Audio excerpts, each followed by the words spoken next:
Salam alaikum wa rahmatullah. Dans cette séquence, je vous propose un exercice concernant l'étude de fonction de la fonction ln. Donc voilà l'énoncé de ce problème. Donc vous prenez votre temps pour effectuer cet exercice et ensuite vous suivez avec moi la correction. Alors la première partie de cet exercice, nous avons une fonction g qui est définie sur l'intervalle ouvert 0 plus infini par g de x qui est égal à x facteur de x moins 1 plus ln de x. Donc calculons g' de x.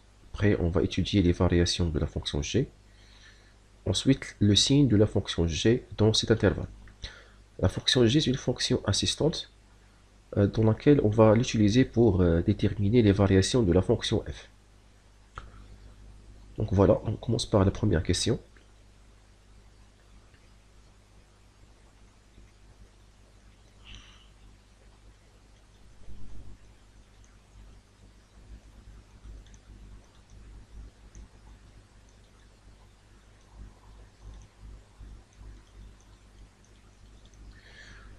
Donc la dérivée de la fonction x facteur de x moins 1, donc je peux développer cette fonction pour qu'il soit simple à la dérivée, en x carré moins x plus ln de x.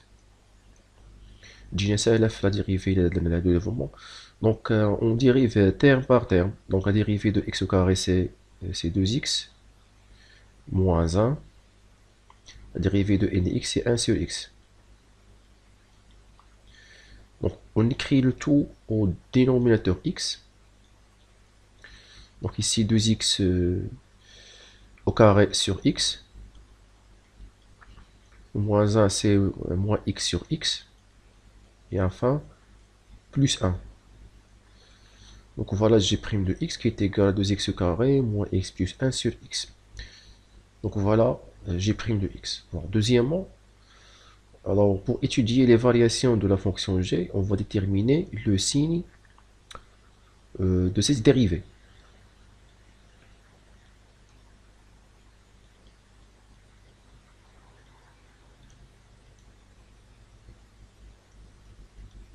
Donc on a pour tout x dans l'intervalle ouvert 0 plus infini, g' de x égale à 2x carré moins x plus 1 sur x. Donc le signe de cette expression dans cet intervalle, c'est le signe du trinôme 2x carré moins x plus 1. Car le x, il est bien déterminé son signe parce que le x il est strictement positif. Donc il nous reste d'étudier le signe du trinôme en utilisant le discriminant delta. Donc le signe de g' de x dans l'intervalle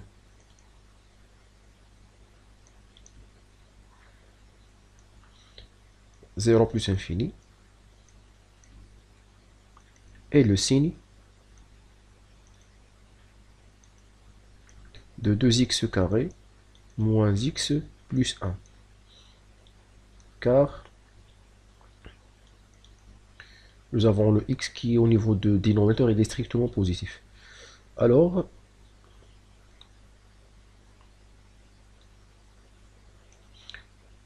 le discriminant du trinôme 2x carré moins x plus 1 égale, donc c'est moins 1 carré moins 4 AB. Moins 4, 2 fois 1.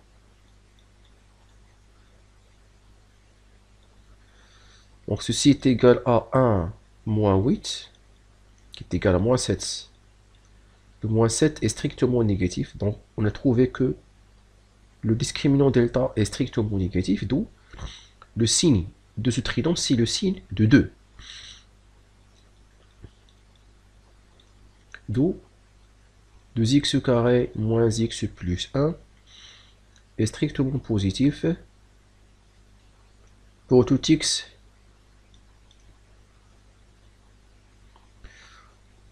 dans R, et particulièrement dans 0 plus infini. Pour tout x dans R, en particulier,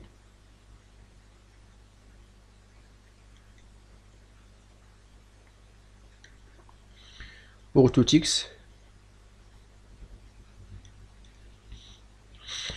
appartient à l'intervalle 0 plus infini. Donc voilà.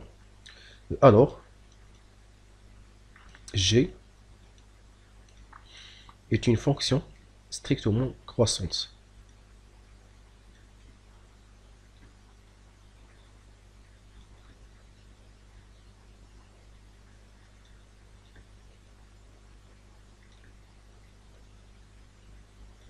Sur 0 plus infini. Or, alors je passe à calculer les limites à 0 à droite et au plus infini. Donc limite x tend vers 0 plus de g de x. Je pense que c'est une limite triviale parce que je remplace directement par 0. Je trouve ici 0. Et ln de 0 c'est aussi moins l'infini. Donc ceci est égal à moins l'infini. Car ln, pardon, limite lorsque x tend vers 0 plus infini de ln de x égale à moins l'infini. Et limite lorsque x tend vers 0 de x facteur de x moins 1 égale 0. Et limite lorsque x tend vers plus infini de g de x égale au plus infini. Donc eh bien c'est trivial. Donc il n'y a pas d'une forme indéterminée. Donc directement on calcule la limite au plus infini, on trouve plus infini. Alors on trace ou bien on dresse le tableau des variations de la fonction g qui résume les variations qui résume Shidogun Nedeva.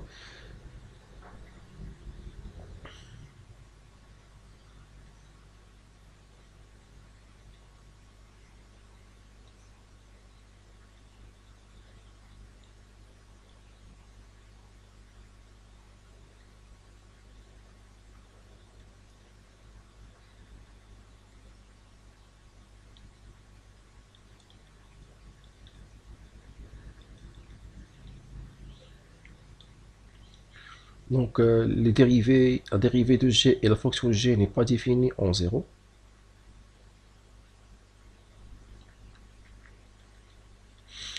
Le signe de g' est strictement positif, donc la fonction g est strictement croissante. Les limites, c'est fini, c'est plus infini. La limite à 0 à droite, c'est moins l'infini. Donc voilà. Alors deuxièmement, on calcule g de 1. Donc g de 1 est égal à 0 parce que en passant ici le x par le 1 trouve 0 et le de 1 c'est 0. Donc g de 1 c'est 0. Donc si on ajoute au tableau de variation la valeur 1, donc lorsque x est égal à 1, g de 1 est égal à 0. Ça veut dire que g de x s'annule en 1. Dans cette partie, on trouve le signe de g.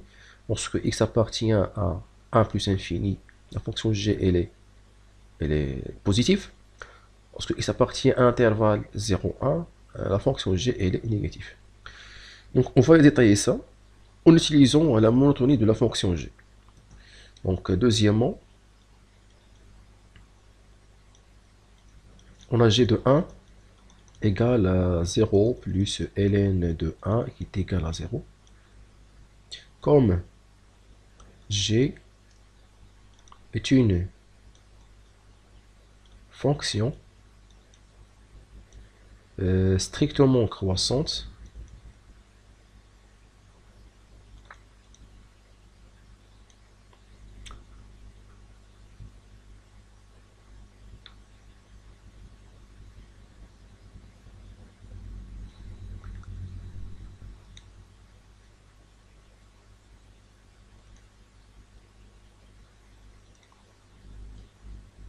sur 0 plus infini.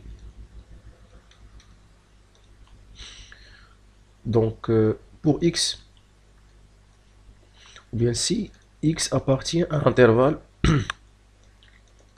0, 1. Donc nous avons ici que x est inférieur à 1. implique que g de x est inférieur, égal à 1. G de x est inférieur à g de 1. Donc, puisque g est strictement croissant, donc on garde l'ordre. Donc, g de x est inférieur à 0. D'où g de x est négatif, oui, est négative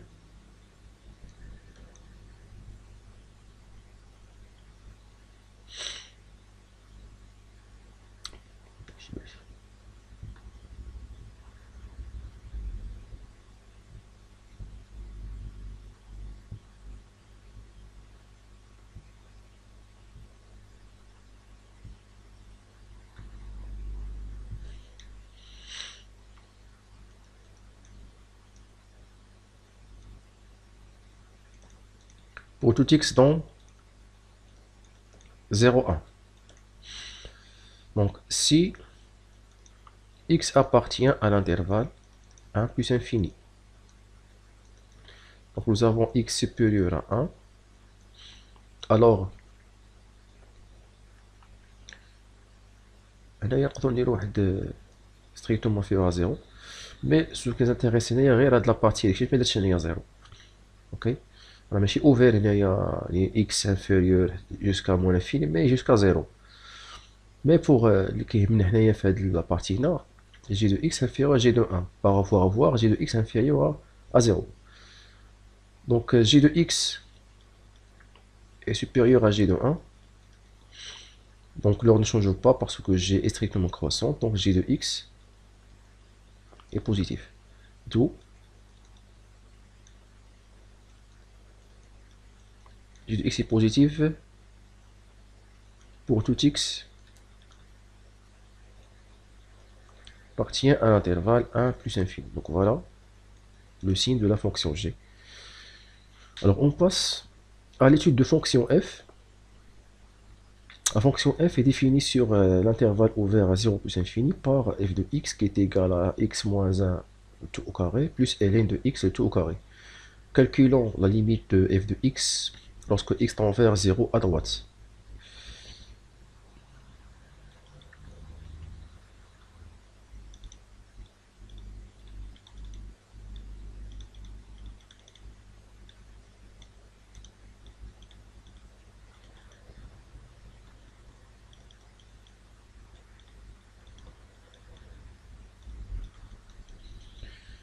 Donc le calcul direct nous donne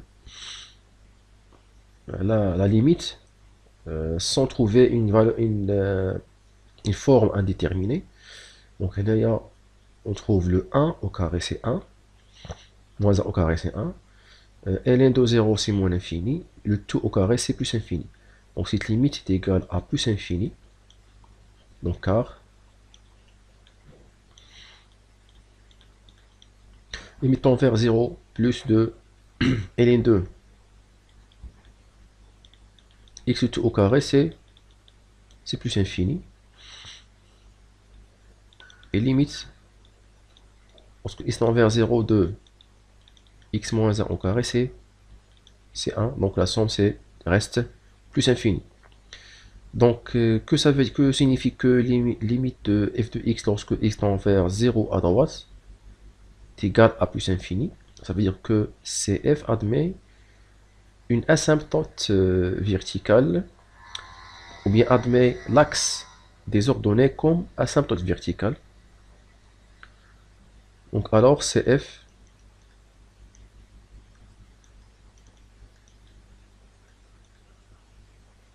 admet une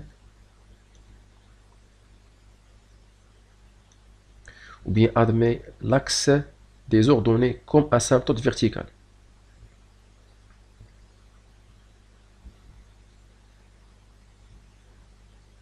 À droite de 0.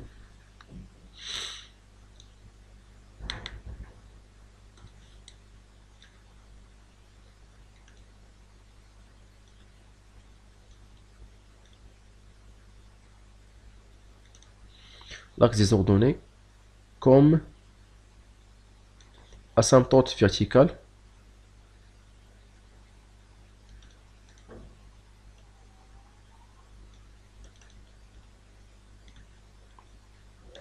droite de 0. Deuxièmement, calculons la limite au plus infini.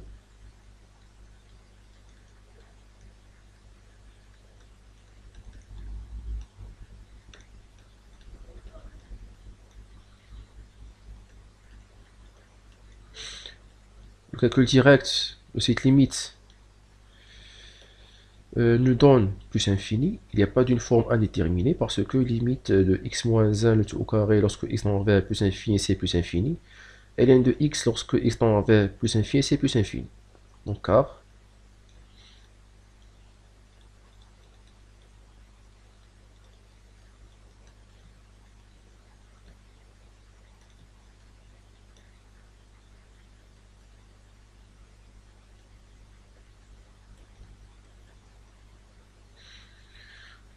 donc passons à la limite lorsque x tend vers plus infini de f de x sur x.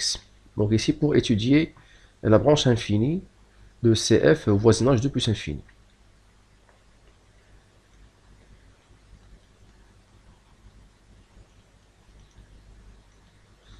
Donc égal aux limites de x moins 1 au carré sur x plus ln de x le tout au carré sur x. Donc je vais calculer chaque limite à part. Parce que nous avons ici la fraction rationnelle.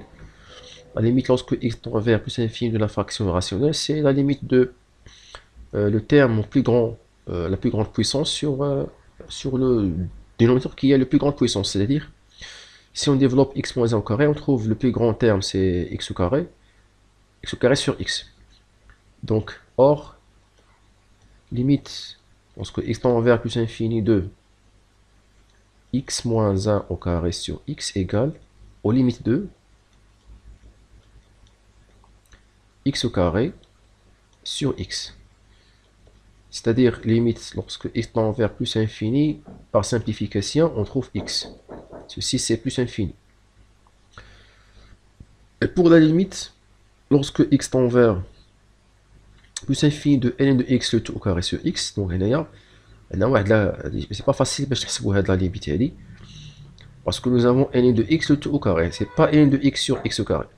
ln de x sur x au carré, c'est une limite usuelle, mais هنايا هادي ماشي usuelle, donc نديرو واحد la technique هنايا pour avoir la limite de cette partie.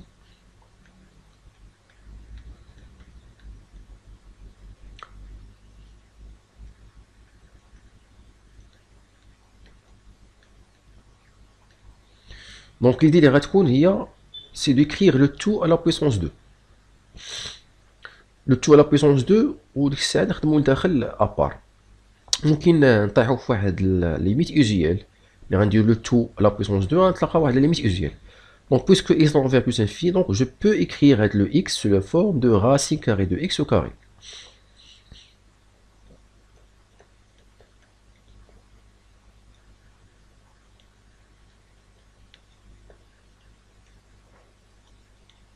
Ok. Après, je peux écrire, ou bien avant d'écrire le tout, je peux le x ln de x, je peux l'écrire sous la forme de racine carrée de x au carré.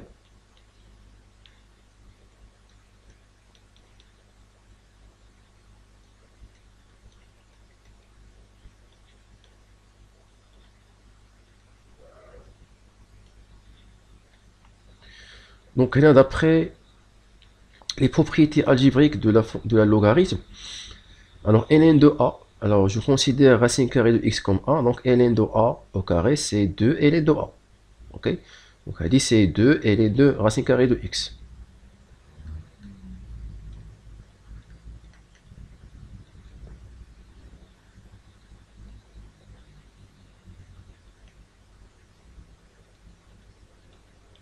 Toujours le tout au carré.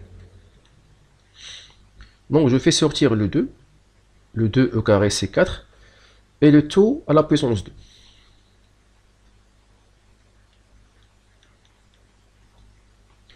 Donc c'est 4 fois ln de racine carrée de x sur racine carrée de x, le tout au carré. Donc voilà, c'est une limite usuelle, parce que si on change de variable, ou bien si on pose racine carrée de x est égal à un t, x tend vers plus infini, t également tend vers plus infini, donc c'est la même chose. Donc ln de racine carrée de x sur racine carrée de x est envers 0. Donc cette limite est envers 0. Donc égale à 0, car limite lorsque x tend vers plus infini de ln de racine carrée de x sur racine carrée de x égale à 0. La conclusion, d'où on fait la somme plus infini plus 0. Donc limite, lorsque x tend vers plus infini de f de x sur x égale au plus infini. Donc CF admet une branche parabolique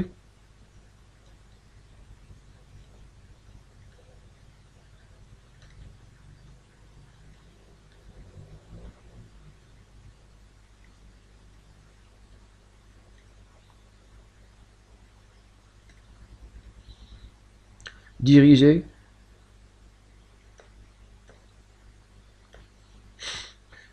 vers l'axe des ordonnées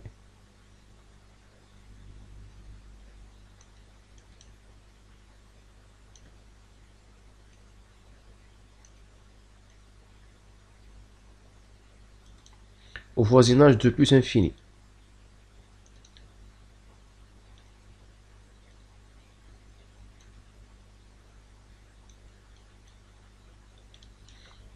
Voilà. Troisièmement, A montrant que f' de x est égal à 2g de x sur x. Donc on calcule la dérivée de la fonction f.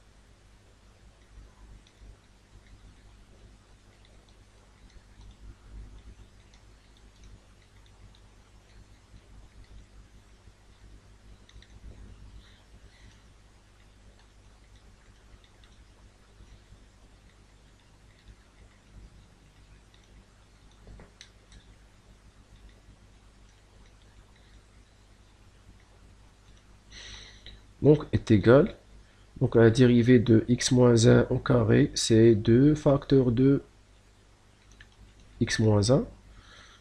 Premièrement, 2 facteurs de dérivée de x moins 1, c'est 1, et ensuite x moins 1. Et plus la dérivée de ln de x tout au carré, c'est 2, fois la dérivée de ln de x, c'est 1 sur x, fois ln de x.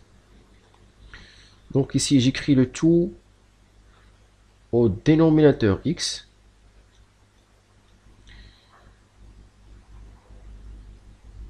Avant, je peux factoriser par 2. Je factorise par 2, donc c'est 2 facteurs 2. X moins 1 plus ln de x sur x. Donc là, nous avons le 2 facteur. Donc voilà, c'est donc c'est x facteur de x moins 1 plus ln de x. La fonction au niveau de numérateur, c'est la fonction g. Donc c'est 2 g de x sur x. Voilà f' de x. Donc étudions les variations de f. Alors, on a pour tout x appartient à l'intervalle 0 plus infini, f'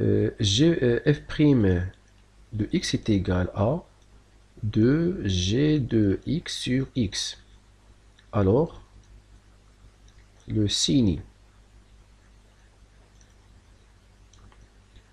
de f' de x sur l'intervalle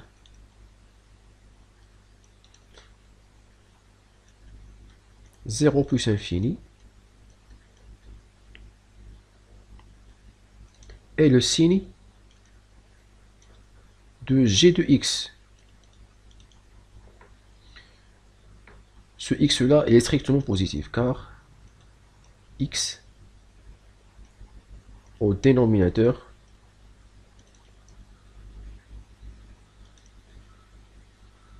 est strictement positif. D'après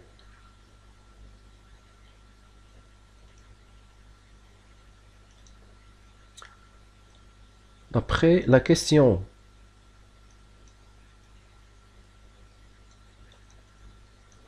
je pense que c'est la question 2 dans la partie 1.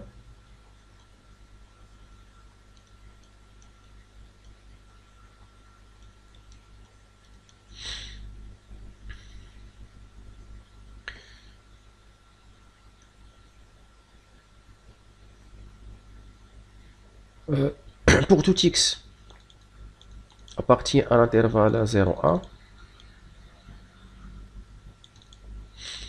Donc f' de x est négatif.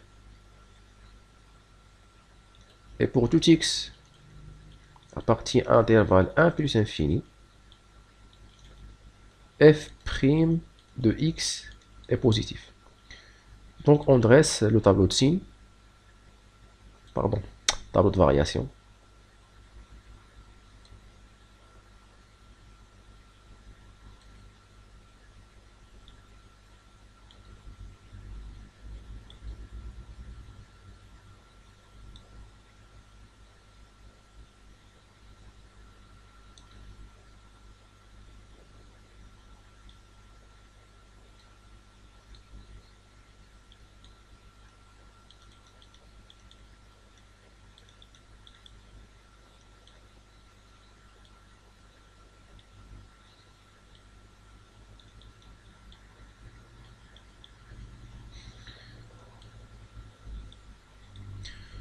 Donc, la fonction f, elle est décroissante sur l'intervalle 0,1 et croissante sur l'intervalle 1 plus infini. Donc, f de 1 égale à, je pense que c'est 0. Hein. Ici, c'est 1, 0, et n de 1, c'est 0, donc f de 1, c'est 0.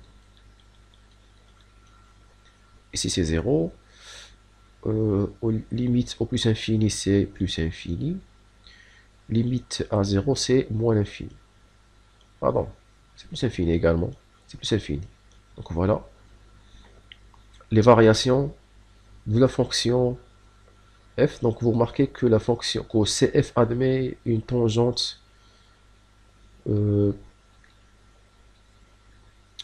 horizontale au point A. Donc on va tout ça le construire dans le repère orthonormé OIJ. Alors on passe à construire la courbe CF.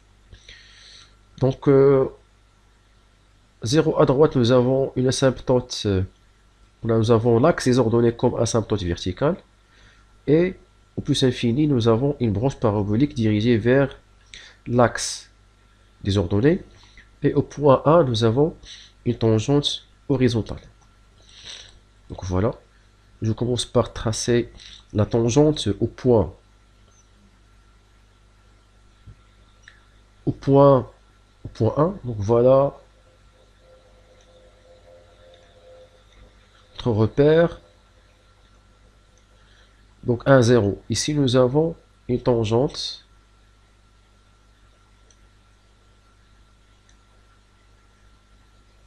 horizontale au point 1, 0.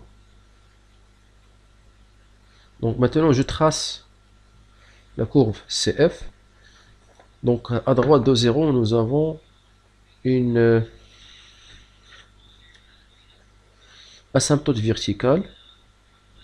Donc le comportement de la fonction f, elle est décroissante jusqu'à le point A. Ensuite, elle se croît vers plus infini.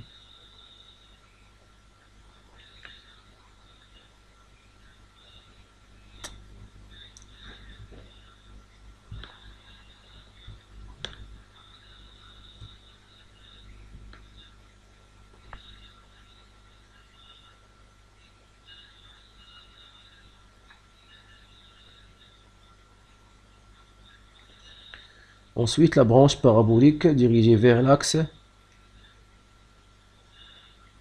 l'axe des ordonnées, etc. Donc voilà, c'est ça la courbe CF. Merci pour votre attention et à